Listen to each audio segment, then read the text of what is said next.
Murray's Cheese. Today we're going to be making an ooey gooey delicious mac and cheese you can make for your family at home. The first step in this process is to cook your pasta.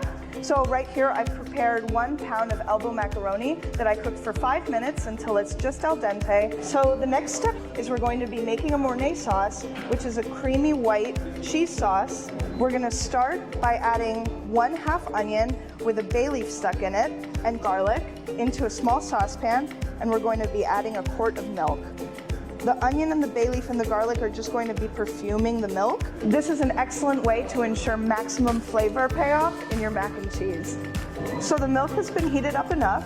All of the flavor has been extracted out of the onion and the bay leaf and the garlic, and it's simmering nicely. I'm going to remove this from the heat. So the next step in this process is to make a roux, which will be the thickening agent for this white sauce that we're building.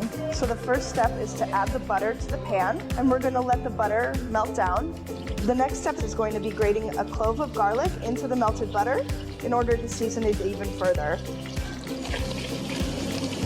Garlic cooks very quickly, so I'm going to add the flour now in order to stop the cooking process.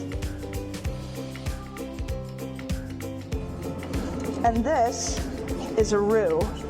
It should be the color of pie crust. So for about 2 minutes, just keep stirring it over a low heat. Okay, so at this time, I'm going to be adding our steamed milk a little bit at a time and whisk throughout this entire process.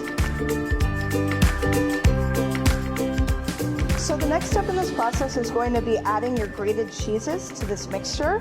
It's very important when you do this to add it off of the heat. I'm going to be adding shredded New York cheddar, shredded fontina. We're going to mix that up a little bit before we put in the rest of the cheese. I'm also going to be adding our Murray's Gouda. And a wonderful trick to make your mac and cheese extra luxurious is going to be adding cubed taleggio, because when it bakes with the pasta, it's going to turn into little ooey gooey pockets of delicious cheese. I'm also going to be adding black pepper, cayenne, and nutmeg. The next step is adding our cheese sauce into the cooked pasta.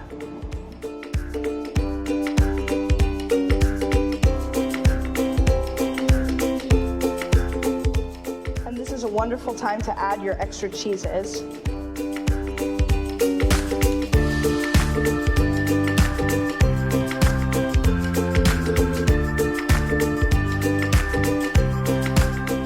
So the next step is we're going to be melting butter in order to toast our panko breadcrumbs.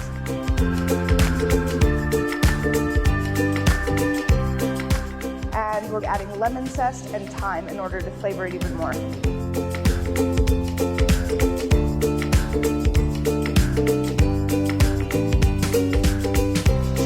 This is looking perfect. It's nice and golden brown, and the lemon smells amazing because we toasted it.